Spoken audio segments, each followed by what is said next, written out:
Githoa's office was quiet, except for the continuous swooshing of the water as it ran down the sink while the doctor was washing her tools. It was a special faucet not connected to the normal water system. Instead, it belonged to a container filled with drinkable, purified water. Normal tap water contained, among other things, harmful calcium. That was because purifying water not meant for drinking was simply not worth it.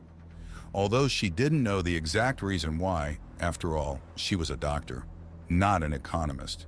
It usually didn't matter. Cleaned but unpurified water was perfectly eligible for things like cleaning, washing, and the like. Even bathing in unpurified water usually had no real consequences for a Vanara. Symptoms of calcium poisoning only started to appear if a certain amount was directly ingested. For that reason, using drinking water for anything other than drinking was a rare exception for special cases, cleaning medical tools being one of them.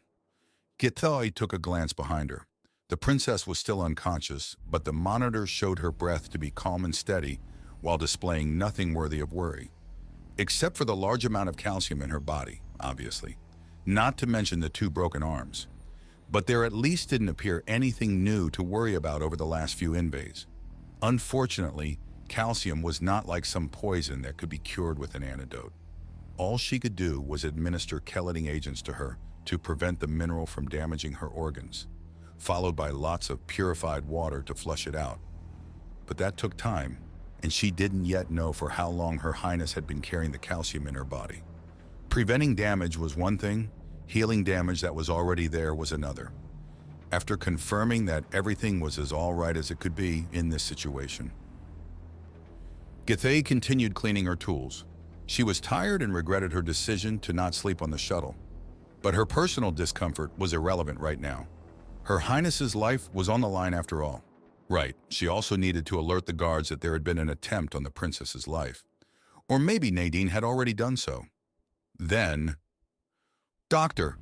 A male voice stopped her train of thought as one of the guards ran in, looking fairly disheveled. "Her Highness is... Oh, she's here! She, was poisoned?"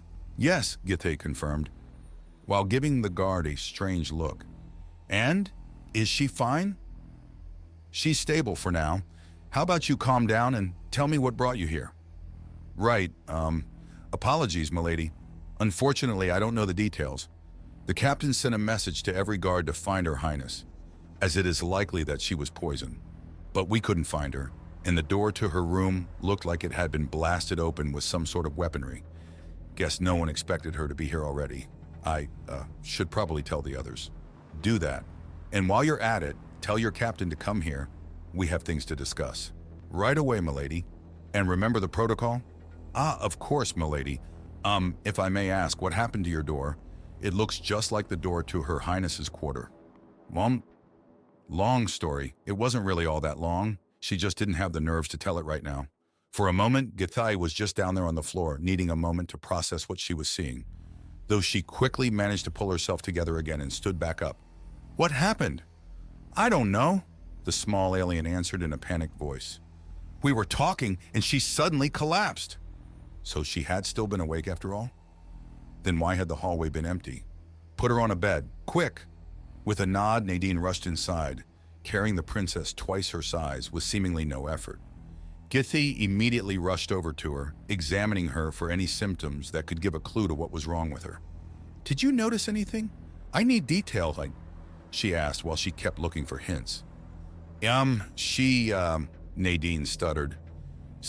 She had a bad headache." "Yes, that much I know. I think she was also nauseous. Her hands were shaking. Oh, and what seemed like a muscle spasm made the body of Her Highness jerk violently, making the doctor flinch backward. That. Headaches, nausea, tremors, spasms, the doctor counted in her mind. Erratic breath, unsteady heart rate. With a flick of her lower right hand, she called her automatic emergency bag to her. "I think I know what she has. Hold her down." The small alien hurried around to the head end of the bed. She then hesitated and ended up holding her hand more above the princess instead of actually holding her. But the doctor was in too much of a hurry to notice. Fishing out one of her pre-prepared syringes, Githoa pulled away the clothes covering the princess's belly.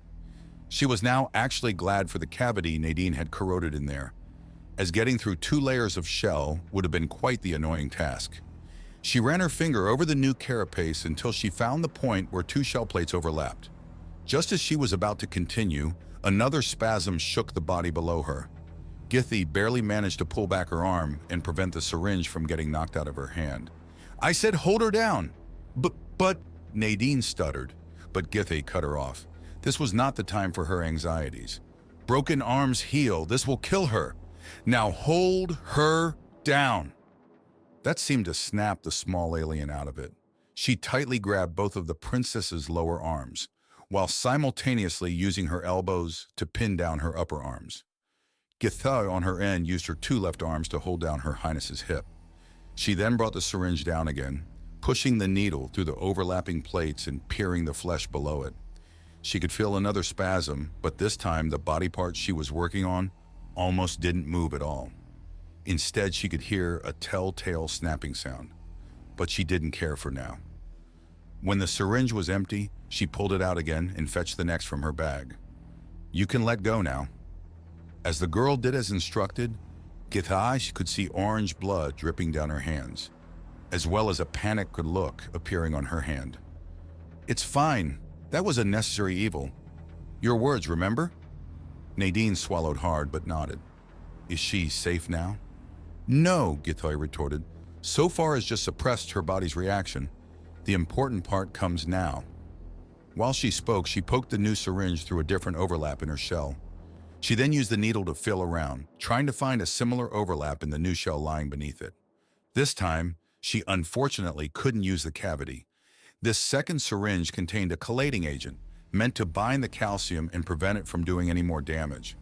But to maximize its effectiveness, she had to inject it in close proximity to the organs that might have been affected. And for most of them, this meant going through 2 layers of shell. She had to use up all 3 of her pre-prepared syringes until she was sure it was enough. But she couldn't rest yet, as she shifted her attention to her highness's extremities. A moderate but steady stream of blood was flowing out of the 2 lower arms, right beneath the wrists. One glance made it clear that it was no mere shell fracture. No, the fight against the grip of the bench vices that were Nadine's hands had cleanly broken them. Still, nothing life-threatening. For now, she would just stop the bleeding and later straighten them so they could heal. After disinfecting the wounds and applying hardening agents and Larco resin, she bandaged the sections and placed the arms in a low-stress position. Once that was done, Githy finally allowed herself to collapse onto her chair. "Is she going to be okay?" Nadine's voice broke the silence. "If nothing more goes wrong, yes." Her answer made the small alien give off a relieved sigh. "And how long do broken arms usually take to heal?" "Well, her molting cycle is just about to end, and the new shell broke as well, so it'll take a while." That answer seemed to confuse her. "Why does it depend on the molting cycle?" "Huh? Of course it does. The new shell has to form after all. It's not like pieces can just grow back together once broken off." A blank stare from the girl was the answer. "Let me guess. Your bones do grow back together." "Yes, don't quote me on that, but I think it normally takes up to 80 days. "Up to? So it can take even less?" "That's pretty quick," Githy marveled. "So much about one of the greatest disadvantages of endoskeletal species." A moment of awkward silence followed, broken once again by Nadine. So, why did she collapse?" "Calcium poisoning," the doctor explained. "But I would like to know how it got so severe. Our general water supply can't be contaminated, otherwise the others would show symptoms as well. And while our tap water contains traces of calcium, it's not that much. Her headache started to appear just a few days ago." "No, that doesn't add up. She would have needed to drink nothing but tap water, and even then the buildup should have been more graduate, not such a quick escalation." "That's because it wasn't an accident." The doctor's head perked up. "What do you mean?" "When it happened, her room was locked from the outside.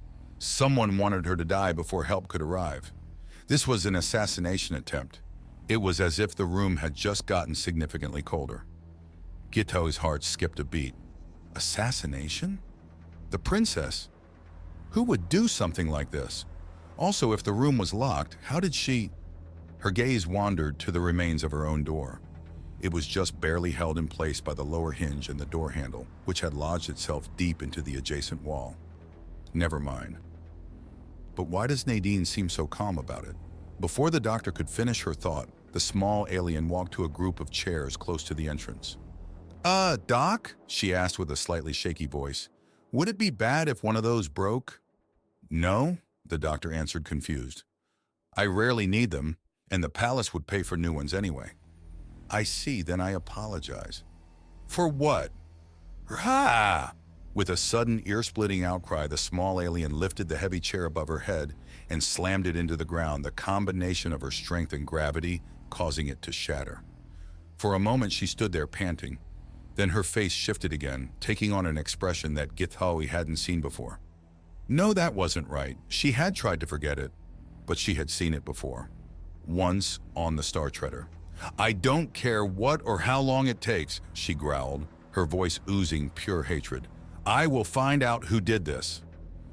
As she was in the process of locking the princess's broken arms in a straight position, Githay noticed that parts of Her Highness's shell felt slightly greasy. They weren't melting, but they still bared witness to the fact that Nadine had carried her over. "Doctor?" Upon being called, Githay saw an armed wehrmeyer standing in the remains of her entrance. He wore the special combat armor of the palace guards, with the exception of a notable marking at the center of the torso. "Captain," she returned the greeting.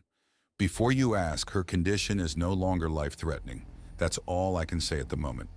"Yes, Irene already told me." "Can you tell me how you learned about this?" The guard captain nodded. "Simple," the culprit told us. "Oh, so they already had caught the one responsible?" That was good news. Nadine certainly would be pleased to hear that as well. "Or," the captain continued, "to be completely exact, we found the note she wrote before committing suicide."